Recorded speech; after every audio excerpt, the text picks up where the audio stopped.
夏でも結構涼しいね。 Hello, welcome back to Corpse Party, Book of Shadows. So we are still in Yui's very drawn-out flashback here, but we're getting a lot of her backstory here, which is just gonna make it all the worse when she dies horribly. But anyways, あれ、夏嫌い？夏季講習が目前に迫ってたら誰でも嫌いになるだろ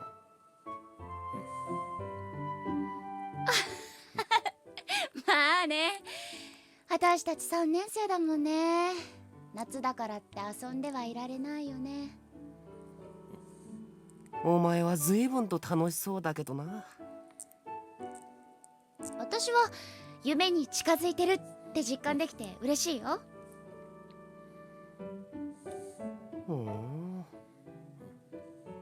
私ね、人に勉強を教えるの好きなんだ。頼られるのも好き。なんで？お姉さんになった感じがするからかな。ほら、私一人っ子だし。ああ、うん。まあ頑張れば。はすっごいどうでもよさそう。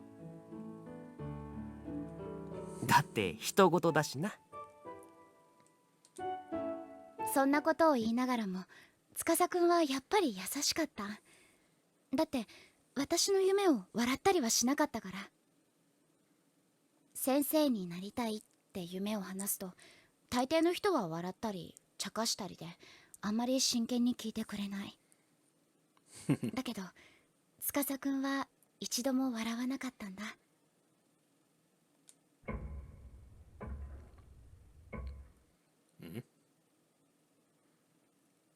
the season was quickly turning to autumn.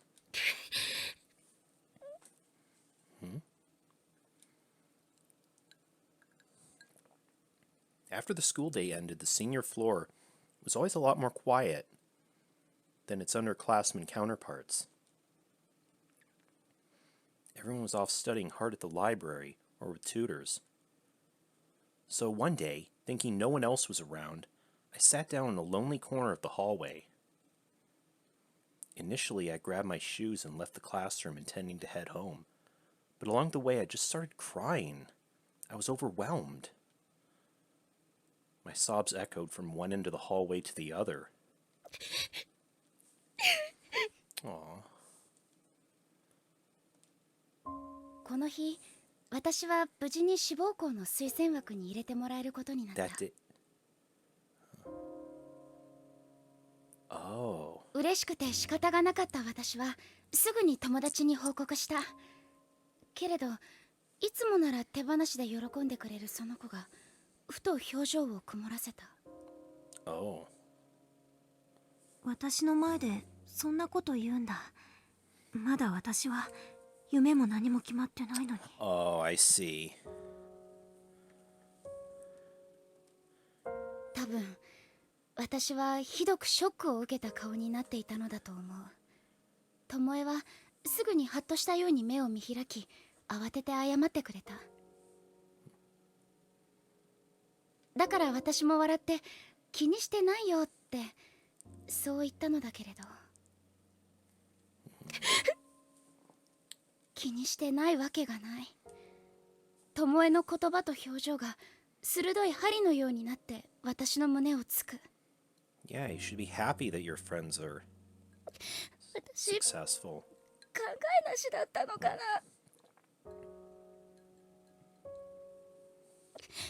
他のみんなも同じこと思ってた。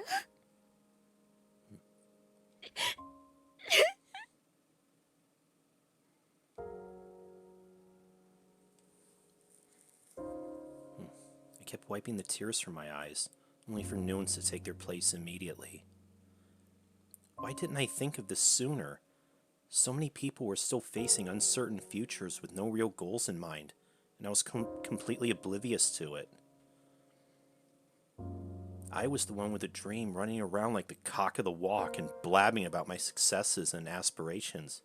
I wouldn't blame blame them if they hated me. Could someone that insensitive to the feelings of so many other people really become a teacher? Did I ever even have what it takes to begin with? シシド？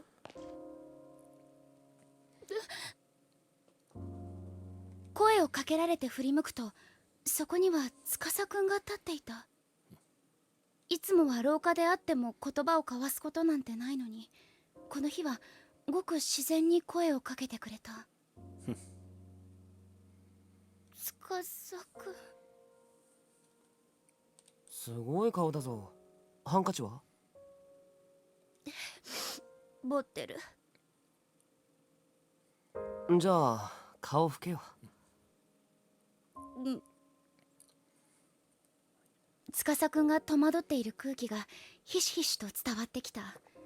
彼を困らせたくなかったから、私はこぼれ落ちていこうとする涙を必死に拭う。何かあったのか？何もないよ。何かあったからそんなに泣いてんだろ？これは友達とちょっと気まずくなっちゃって。でもすぐに仲直りしたから大丈夫。これはさ、そう嬉し涙みたいなものだから。Really? 嬉し涙って言えばね、私推薦枠に入れることになっ。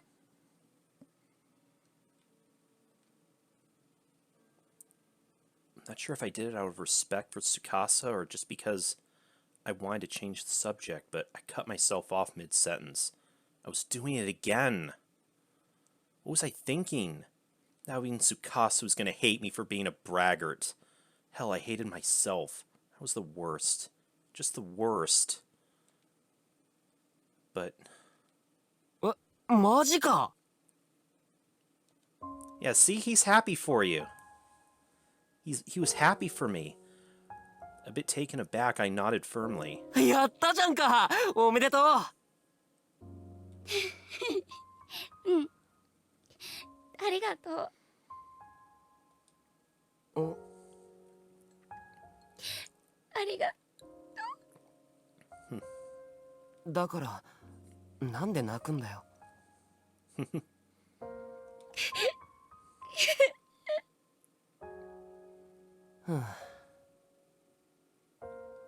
まだ推薦枠が決まったってだけで推薦入試があるんだろう。嬉し泣きするほど喜ぶにはまだ早いだろう。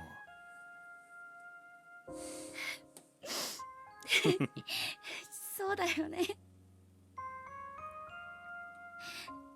でもそうやっておめでとうって言ってもらえたから、なんか嬉しくて。たく。ごめんね。何が？泣いたりしてわけわかんないよね。そう思ってんなら早く泣きやめって。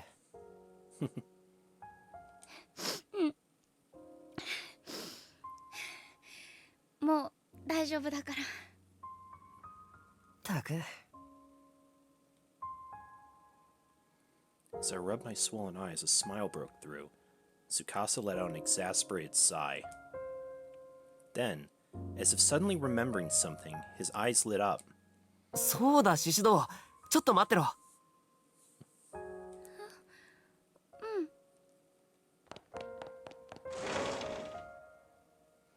Tsukasa ran into his classroom, quickly reappearing in the hall again just moments later.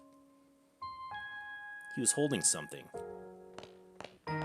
お前にこれやるよ。鉛筆？ In his outstretched hand rested a short, stubby little pencil. Not the sort of thing you'd expect someone to go out of their way to lend you. It was pocked here and there with small scratches, but it still seemed to be in relatively decent shape, considering how obviously well worn it was. 受験必勝鉛筆。受験必勝？これ使うと試験に受かるんだよ。本当に？ああ、如月学園に受かるのは難しいって言われてた俺がこれ使って受かったんだから間違いないよ。じゃあこれ司くんが高校入試の時に使った鉛筆なんだ。そう、経験新たかな鉛筆だぜ。霊言新たかね。Yeah, I was about to say that sounds a little lewd. あ、それだ。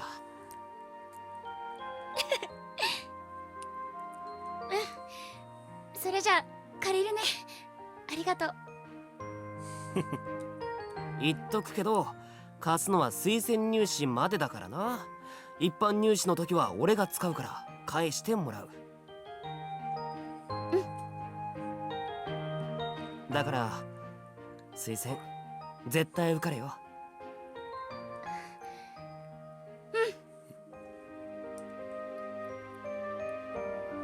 鉛筆を受け取り笑顔でうなずく。今度は司くんも笑ってくれた。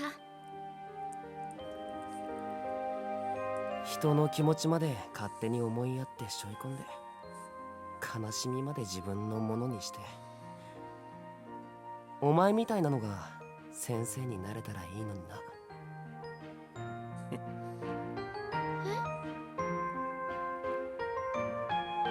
For a moment, I had no idea what he was talking about.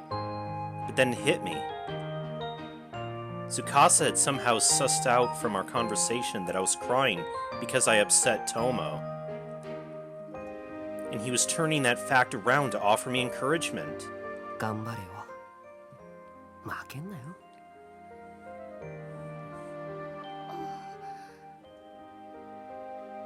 頑張れって言葉は辛い時にはプレッシャーになるから言っちゃダメってよく聞く。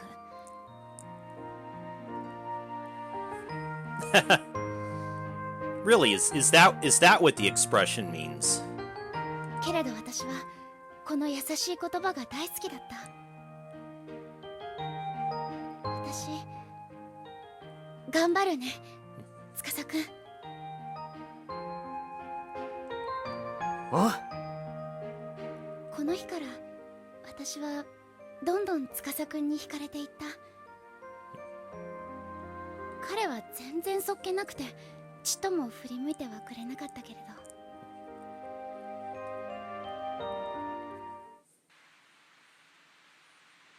I can still clearly recall the events of that day, even now. It was October, the day before my entrance exam. The weather outside had been miserable since morning, and visibility was all but non-existent. It would be a bad omen if I were to slip and fall on the day before the exam, so I decided I'd wear boots to school, just to be safe. 行ってきます。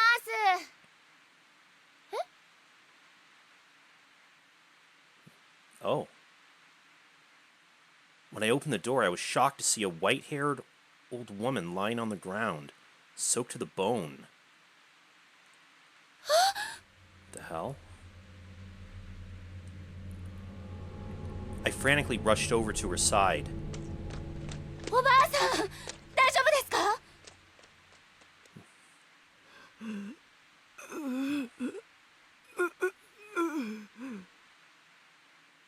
しっかりしてください。どうしたんですか？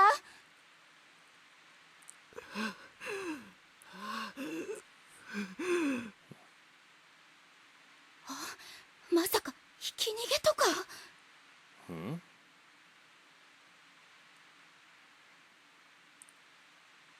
She hit by a car? The road running by my house was narrow and mostly used only by our neighbors. But it's not like it was closed off to outside traffic or anything, so a hit and run wasn't out of the question. I looked over the old woman's body as best as I could. Fortunately, there were no signs of any serious injury. よかった。事故とかじゃないみたい。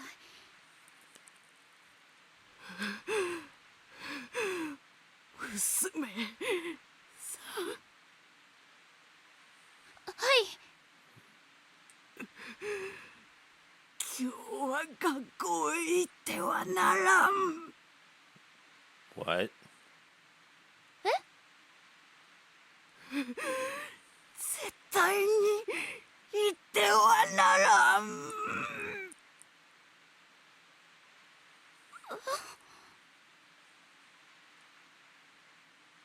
The old woman raised herself up slightly and spoke hoarsely. From the tone in her voice, she seemed terribly desperate. だけど今日は面接の最後の練習があってね。行ってはならんと言っている。そういうわけにはいかないよ。 Okay, this is a little 面 ominous. 接は私が一番苦手とする試験だから。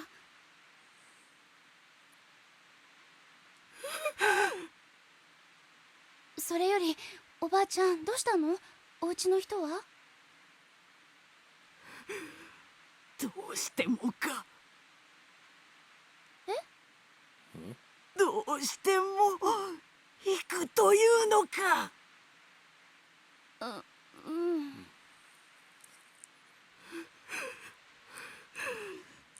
ならばせめて。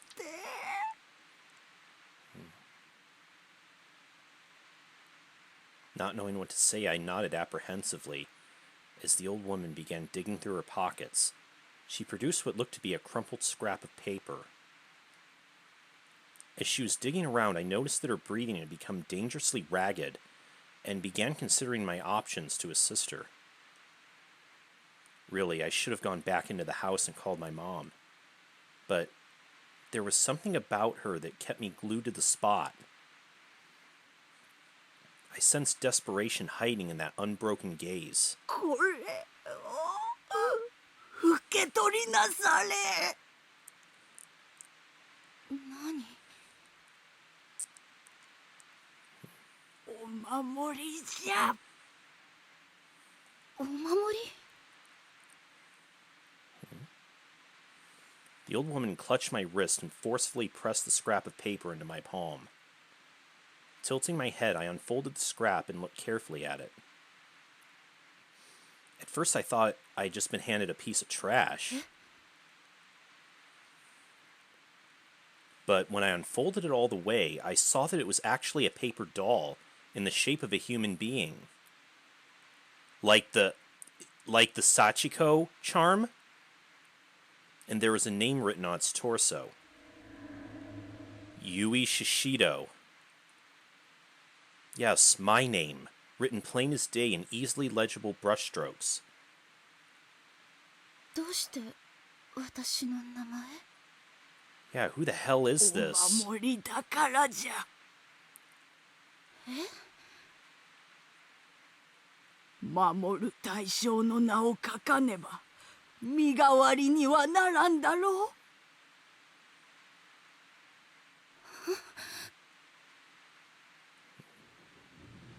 Crazy. This was all crazy. I didn't understand any of it, save for one simple fact. This old woman here was here specifically to give me this strange paper charm. As far as I was aware, we were total strangers to one another, but she clearly knew both my name and my address. やだ。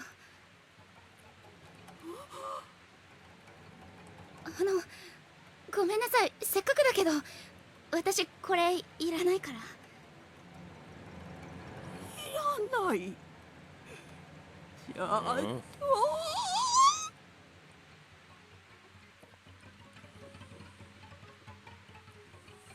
As I extended my arm to return the paper doll, I could sense her entire demeanor had changed.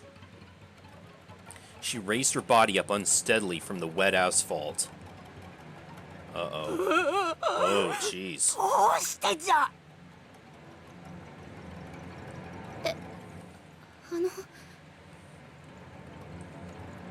わしが身を削ってた。尋ねてやっているのに、なぜ誰もわしの言うことを聞かんのじゃ。You could try telling us who you are first and what. 受け取らぬなら絶対に天神賞に行ってはならん。 Heavenly host. 天神賞？そうじゃ、行くな、行くな。 And how. I mean, I guess the incidents there happened at around when she was a little bit younger, but as the old woman cried out, the paper doll fluttered lightly to the ground.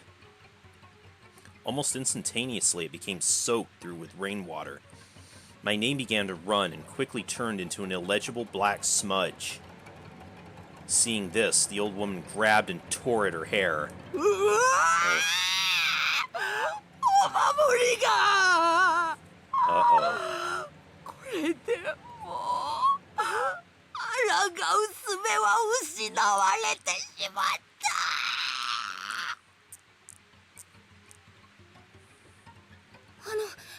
おばあちゃん、落ち着いて。よいか、絶対 Yeah, に Yui's fucked 天 now, 神 isn't she? 賞に行ってはならん。待って、おばあちゃん、私の学校は如月学園だよ。天神賞なんて知らない。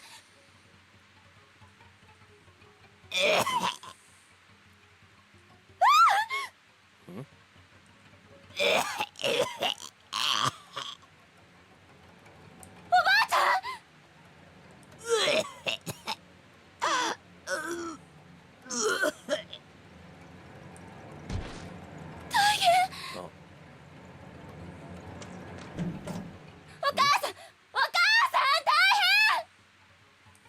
どうしたの？家の前で知らないおばあちゃんが倒れてるの。救急車呼んで。わかったわ。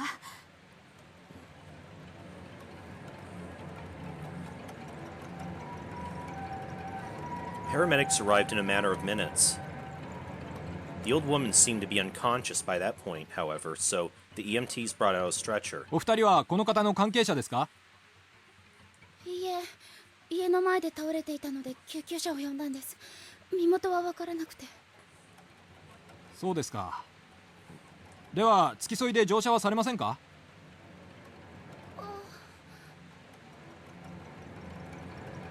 The idea of making this old woman go to the hospital by herself just seemed like it would have been a shameful thing to do.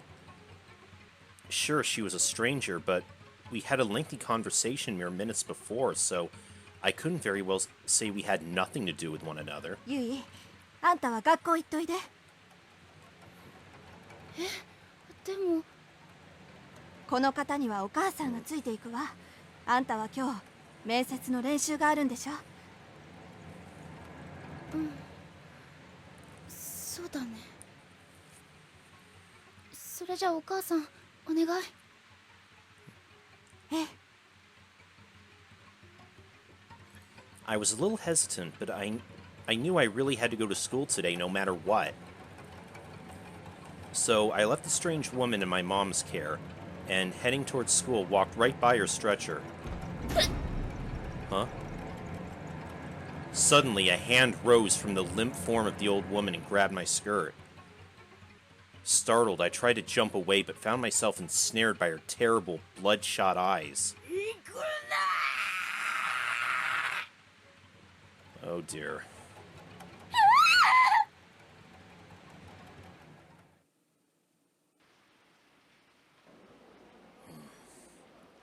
After school, once my final practice interview had concluded, I reunited with my friends and engaged in the usual regimen of gossip and small talk.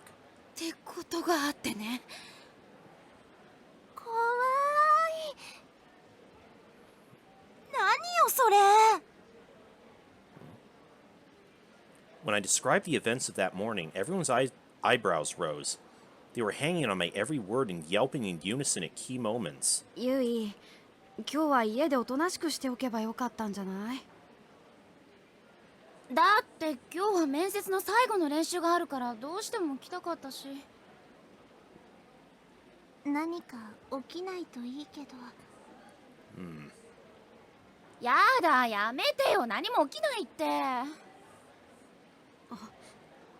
思い出した。え？天神症って言葉がちょっと引っかかってたんだけどさ、七不思議に出てくるんだよね、天神症。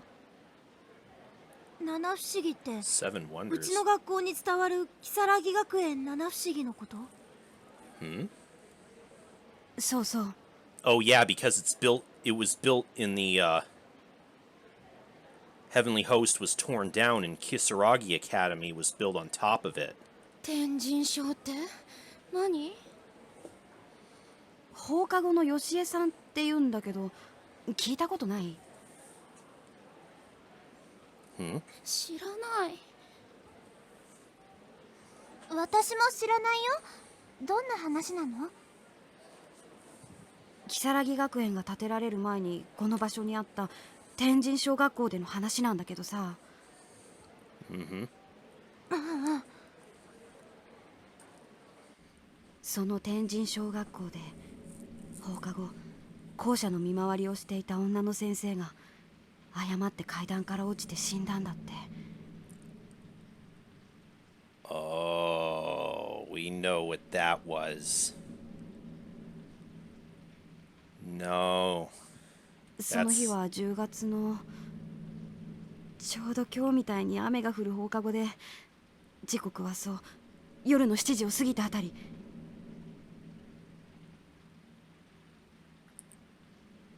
We saw what happened. こういう日はよしえさんが出るんだって。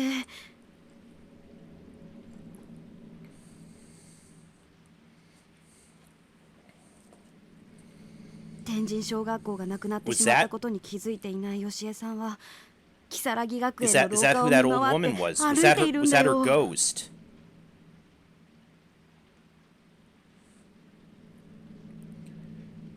Because that was Sachiko's mother. や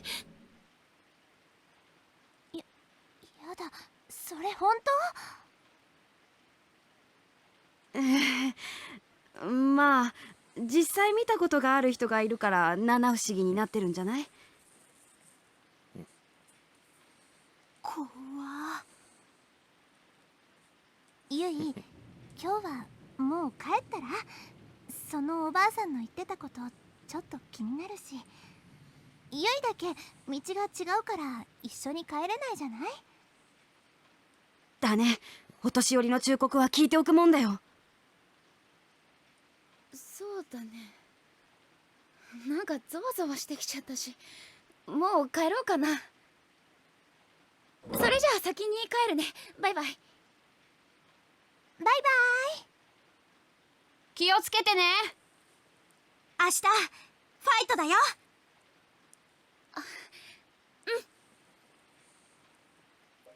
私は慌てて荷物をまとめ教室を飛び出した。時刻は夕方5時になるところ。外は薄暗くなってきているけれど、階段の7時までにはまだまだ余裕があった。だから怖がる必要なんてないと、そう自分に言い聞かせて廊下を進む。それでも下駄箱にたどり着くまでの時間がやけに長く感じられた。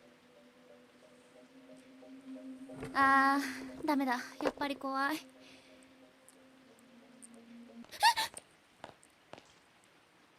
お、よう獅子堂。司く今帰りか？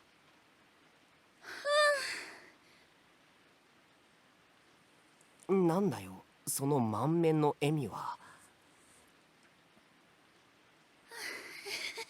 ん、なんでもない。ねえ、途中まで一緒に帰ろうよ。ああ、いいけど。た。司くんの顔を見たら一瞬だけだけど怖かったのが吹き飛んだ。こういう時男の子ってすごく頼りになるなって思う。そばにいてくれたら心強いなって無条件に思わせてくれるから。もちろんそれが気になっている人ならなおさら。 Of course. 雨は朝よりも弱まっていた。その中を私たちは傘を差しながら歩く。司くんとはたわいもない話でそこそこ笑ったりもしたけど、でも私はどこかぎこちなかったかもしれない。得体の知れない恐怖みたいなものがちらついて、いつもみたいに振る舞えている自信はなかった。シシド？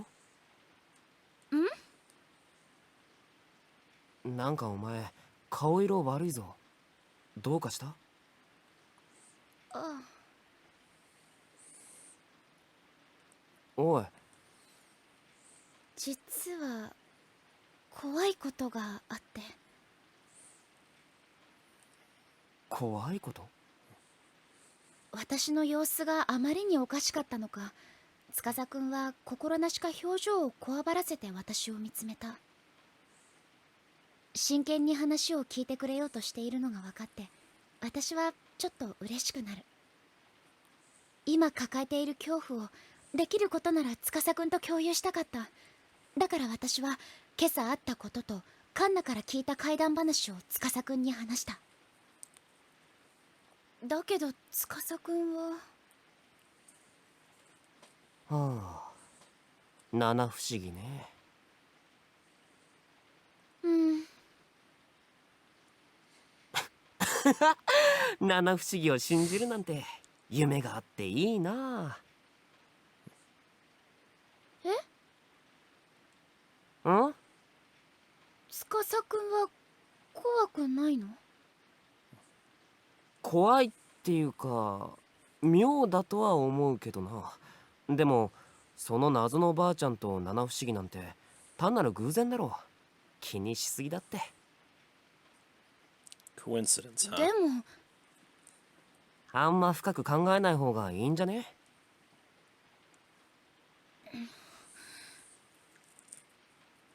そのばあちゃんは確かに気味悪いけどさ、ちょっと変わった人だっただけだろ。そういうんじゃなくて。え？ Still, she knew her name and 解決 everything. 方法を教えてほしかったわけじゃないよ。あのね、私は話を聞いてほしかっただけなの。話なら聞いたじゃんか。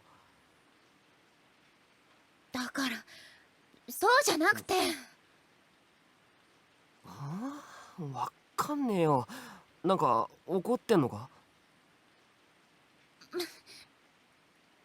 男の子ってこういう考え方をする。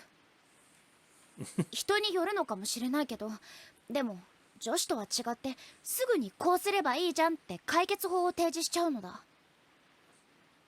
結果女子は言いたいことが言えなくて消化不良になってしまう。私は司くんと恐怖を共有したかっただけ。司くんが一緒に怖がってくれればそれでよかったのに。この時の私は気にするなって言葉が司くんの気遣いだとわからなかった。めんどくさいのかなってむくれてしまったのだ。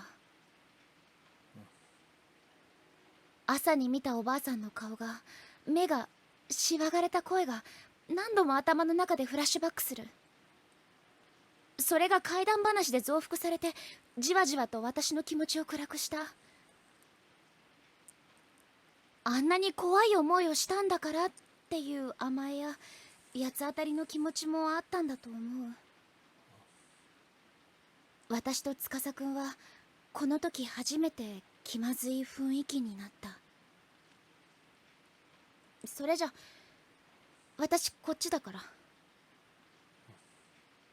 あ。獅子堂。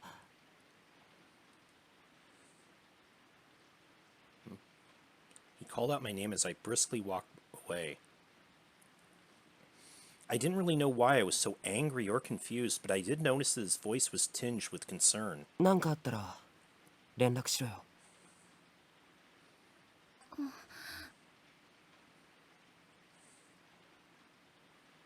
I considered turning back for a second, but changed my mind and pushed forward in a huff, leaving him behind. ただいま。ゆい、おかえり。うん。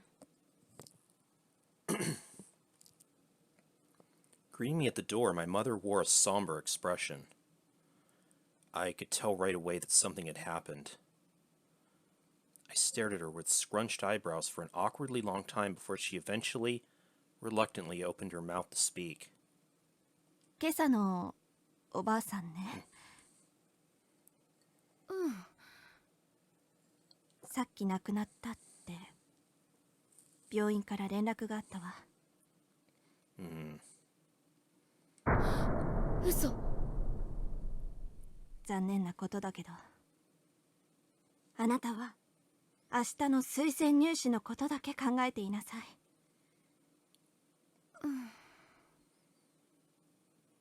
それじゃあのおばあさんの話はこれで終わり。さあご飯にするから着替えておいで。わかった。それじゃあ私部屋にいるから。ええ。お母さんがキッチンへと引っ込んでいくのを見届けて、私はもぞもぞと靴を脱いだ。気持ちは一層重くなっている。司くんにあんな態度をとってしまっただけでも嫌な気分だったのに、あのおばあちゃんが亡くなってしまっただなんて。Returning to my room, I couldn't muster the energy to do anything but collapse into my chair and sprawl out on the desk. 行くな。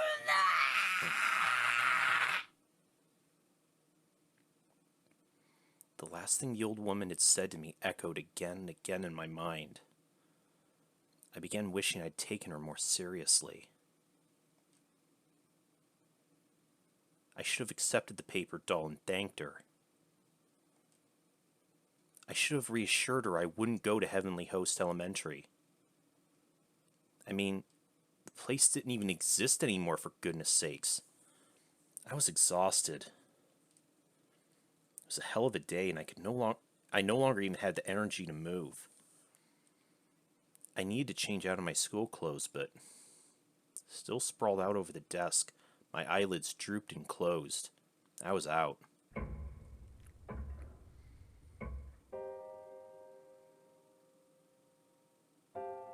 I awoke with a start. The air in my room had gotten notably cooler, and I was shivering. 寝ちゃった。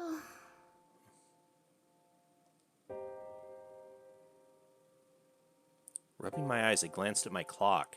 The needles indicated it was 6:45. もうこんな時間。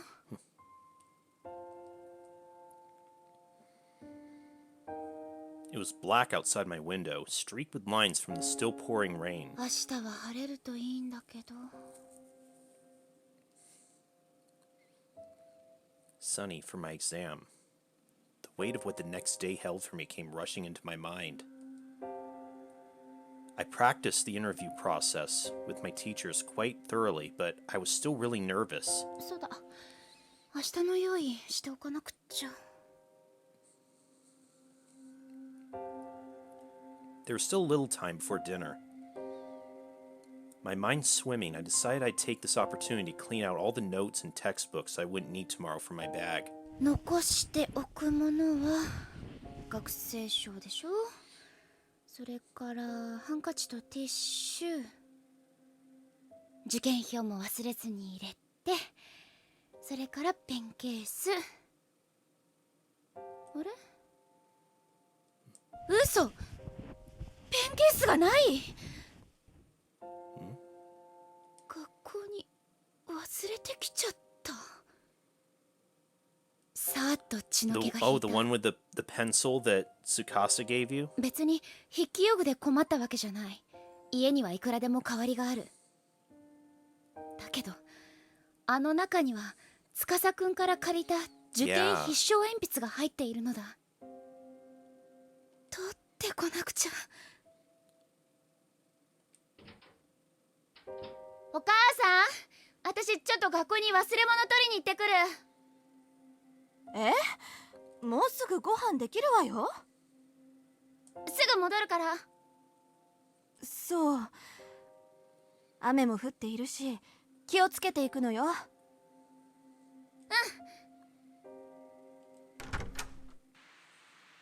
あの鉛筆は絶対に明日試験会場へ持っていかなければならないものの一つだった。だから私は迷うことなく学校に戻る道を選んだ。降りしきる雨の中、足元に気を配りながら全速力で走る。走っている間、ちらりと頭をよぎるのは起きた時の時間だった。6時45分。七不思議で語られていた時間は夜の7時。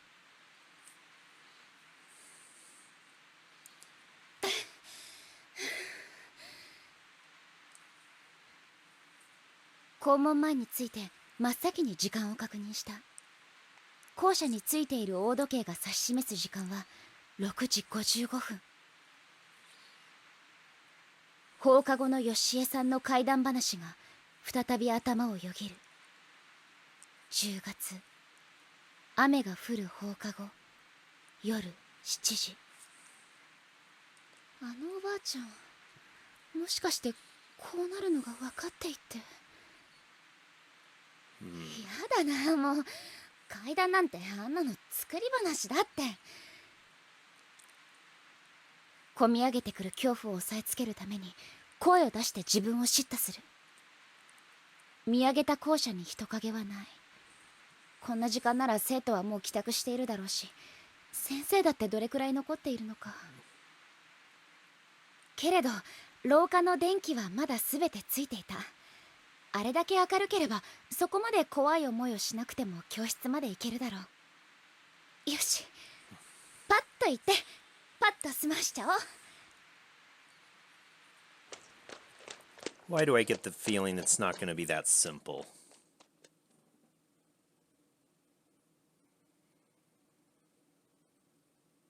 You're going to take the time to change your shoes?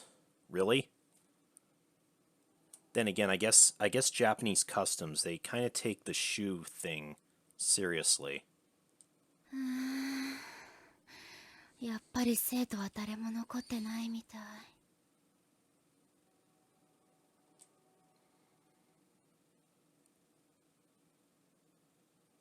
My deep sigh echoed through the deathly silent corridor. Ordinarily, the din of other students would drown out noises like this, but every little sound was coming through crystal clear at this late hour. 急がなくちゃ。もうすぐ7時だ。I nervously sauntered toward classroom 3-4, picking up speed as it occurred to me to do so. 今朝のおばあさんね。さっき亡くなったみたい。その天神小学校で放課後校舎の見回りをしていた女の先生が誤って階段から落ちて死んだんだって。その日は10月のちょうど今日みたいに雨が降る放課後で、時刻はそう夜の7時を過ぎたあたり。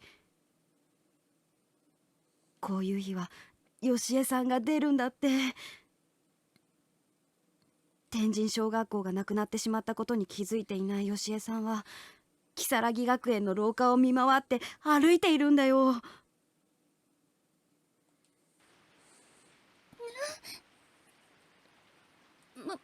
う何考えてるのよ私。七不思議なんて司くんも言ってたじゃない。深く考えない方がいいって。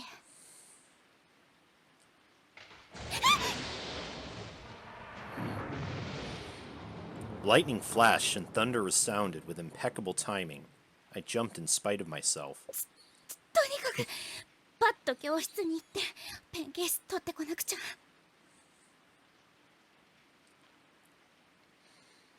No ghost should show up in a well-lit building like this, right? And even if they did, they wouldn't be very scary under all these bright lights. あのペンケースに入ってる鉛筆は And then 明 they 日の go 試験に out. どうしても必要なの。だってあれは司くんがくれたお守りなんだもの。 I picked up the pace as I continued to head straight for room 3-4. Oh no.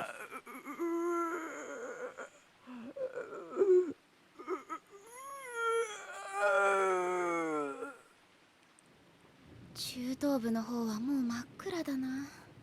The middle やっ school's ぱり誰もいないのね。 black. それにしても今日はいつもよりこの廊下が長い感じがする。ただでさえこの廊下で遅刻しそうになるくらいなのに。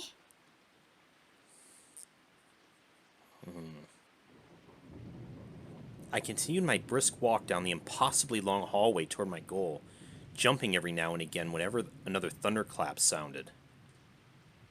Kisaragi Academy was comprised of both a middle school and a high school, and this evening it really felt like it was flaunting its massive size.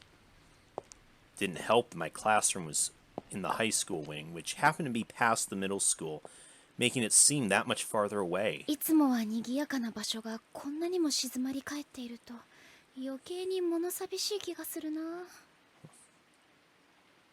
雨の音がやけに大きく聞こえるよ。 I was focusing on the scant few sounds around me as I paced down that long, lonely corridor. Then, all of a sudden...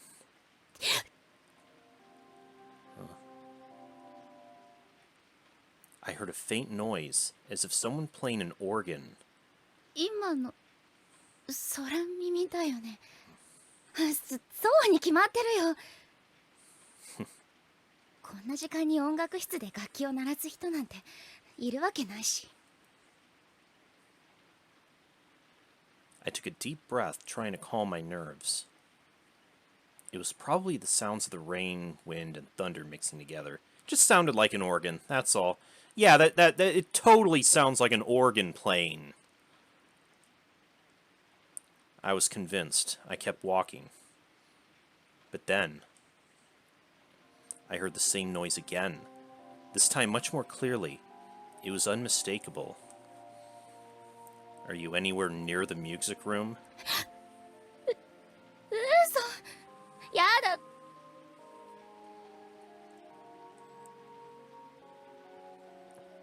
I was paralyzed with fear. My heart was pounding as if it were struggling to break free of someone's sinister grip. きっとまだ吹奏楽部の子とか先生が残って弾いてるんだよね。そうだ。そうに決まってるよ。 Yeah, that's it. Yeah, I'm sure it is. Thinking about it, I vaguely recalled someone mentioning an upcoming performance by the Wind Instrument Club. I guess an organ would qualify. Technically, I mean... I mean, it's kind of one of those... Would you... I know piano could be considered either a... Would you consider a piano a percussion instrument or a string instrument, technically? I guess you could kind of lump the organ into a similar category. Someone must have stayed late to practice, that's all. 何でもかんでも怖い話に直結させちゃいけないな。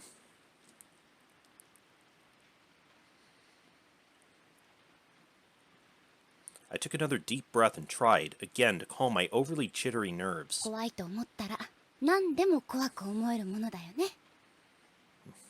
True. I heard that if you let your imagination run too wild, fear can even make you see things that aren't there.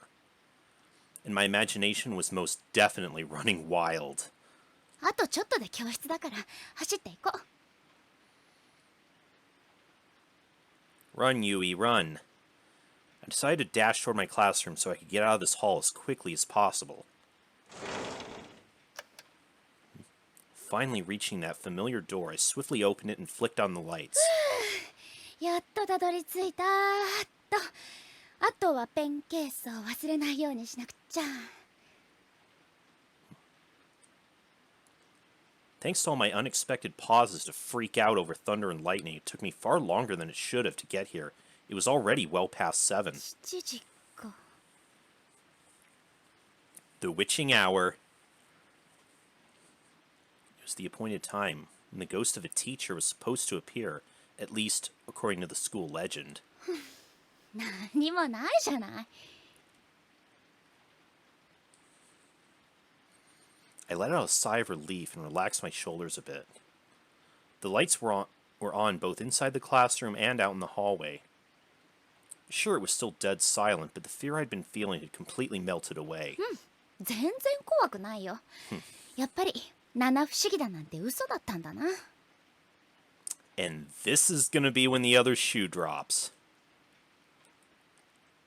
I grabbed the pen case I'd come back for and shoved it in my pocket. よし、これで任務完了だね。With my long ordeal behind me, more or less, I looked around the classroom and let out another sigh. I'd only ever known this classroom when it was bustling with activity, and thus found its eerie silence and utter stillness to be oddly fascinating. 教室に私一人ってなんだか不思議な感じがするな。I got the idea in my head to try doing something I normally wouldn't be able to, like standing at the teacher's podium and writing on the blackboard. こんなシチュエーションめったにないし。Chances like this don't come around too often, after all. What? Now you're gonna goof around? To me, the area behind that podium from which teachers conduct their lessons was like a sacred space. I dreamed of standing there myself one day, and I could hardly resist its pull when presented with a rare opportunity like this. 今なら誰も見てないし。To my classmates, this would seem like such a silly, stupid dilemma, but that didn't change the way I felt at the moment. どうしようかな。Oh. Oh. After all this, we finally have a choice. No, just get the hell out of there. What are you doing? ここは遊んでないでとっとと学校を出るべきだよね。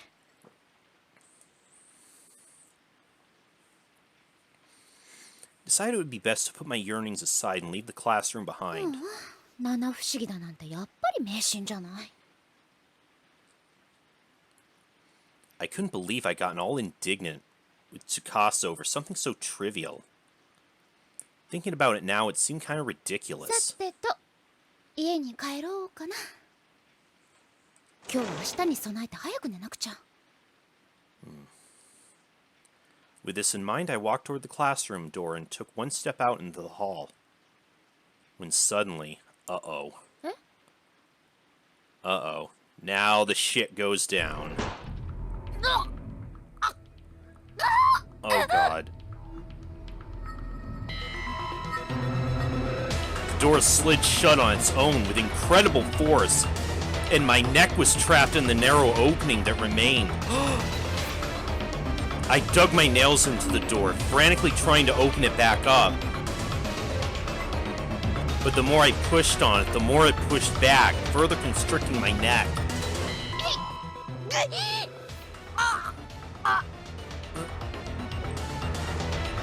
I was flailing my limbs, twisting and contorting my body, trying everything I could to escape.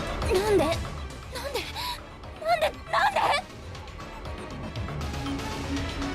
My neck was clamped tightly. I could feel the blood rushing to my head. I couldn't breathe. Opening my mouth in terror, I stuck my tongue out as if trying to swallow the air.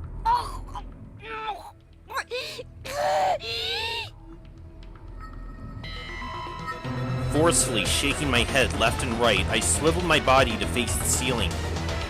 That's when I saw the tall, pitch-black silhouette of a person.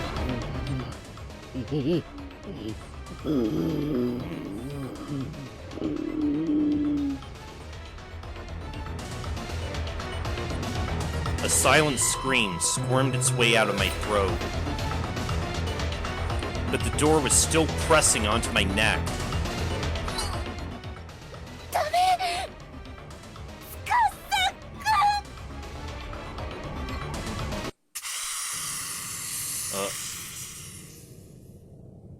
My vision whirled and I felt a sensation of falling. At the same time, a lukewarm liquid began pouring over my face. え As I was struggling to make sense of what was happening to me, the door that had been violently crushing my neck quietly slid open. The floor of the schoolhouse came down hard on my head. My vision had gone white and began blurring, but I could still see. 私の体が見える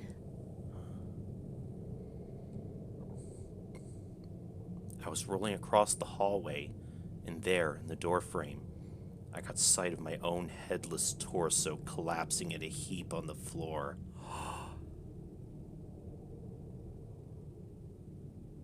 何が起こったの The last thing I saw out of the corner of one bloodshot, unfocusing eye was the familiar figure of the old woman from this morning. It is her, isn't it?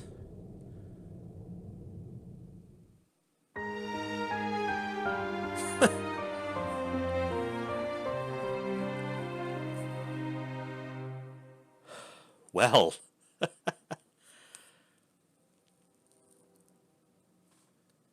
Okay, first bad end of chapter 3. After so much like non-interaction.